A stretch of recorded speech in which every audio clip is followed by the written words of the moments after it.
Pada itu, delegasi Parti Amanah Negara Peringkat Nasional telah diwakili oleh Timbalan Presiden Tuan Haji Salahuddin Ayub, Timbalan Penasihat Umum Ustaz Ghani Syamsuddin, dan Bendahari Parti Amanah Peringkat Nasional Tuan Haji Asmudi Awi telah bertemu dengan Dr. Ali Al-Qarahdari.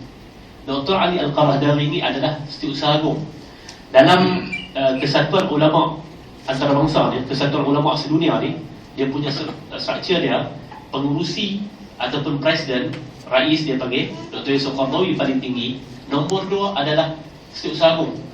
Setiausaha Agung ni ketika bertemu dan dia nak jadi orang tengah apa semua sebagainya, dan dia menyatakan secara jelas dalam ucapannya di Turki tentang setiap negeri mempunyai bahasa untuk dibicara. Likulli maqamin maqal.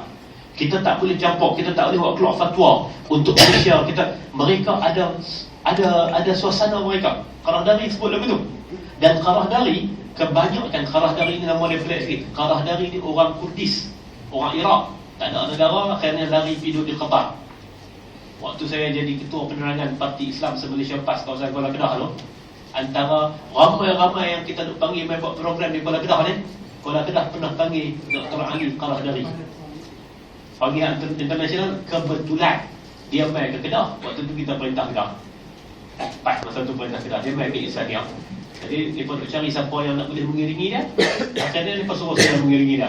Saya bawa pergi, dia tengok majlis berkatan perdana yang diajar oleh dua pemuda PAS tu. Dia tengok satu kali budak kena kerat burung tu, dia terkejut. Dia kata, apa kerat macam tu? Dia pun lari tak. Dia tak berani duduk lah. Tu Qarahdari ni. Dan sejak daripada tu ada sikit-sikit hubungan, kadang-kadang boleh email kat dia, kadang-kadang boleh mesej kat dia dan sebagainya. Dia menyebut secara jelas. Saya tanya, bila kemarin saya tengok dia bergambar dengan adik Muhammad Zahid, tuan-tuan pernah ingat? Budak kecil, Qari tu, dia yang azan sedap tu. Muhammad Zahid ni, lari duduk di Turki. Juara dulu nak azan sedap tu, baca Quran sedap. Zahid, bila Zahid hantar dalam satu grup WhatsApp, Zahid kata, Qarahdari kata tu selalu fikirlah tentang halai, hitam, putih dan sebagainya. Setiap negara mempunyai ruang fatwa yang sendiri. Saya hantar satu mesej kepada dia, tanya, Syekh, betul ke apa yang sedang tersebar pada hari ini?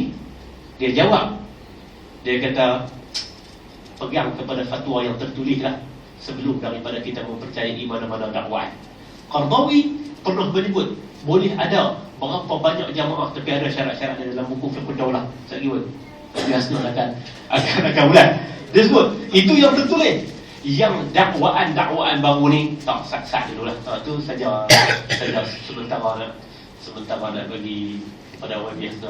Saya ngajak banyak masjid dan mereka pakai bantai semua. Lama dah tak jumpa mikrofon, malam ni cakap nak penyang. Ini tuan-tuan dan puan-puan sekalian, seterusnya saya dengan segala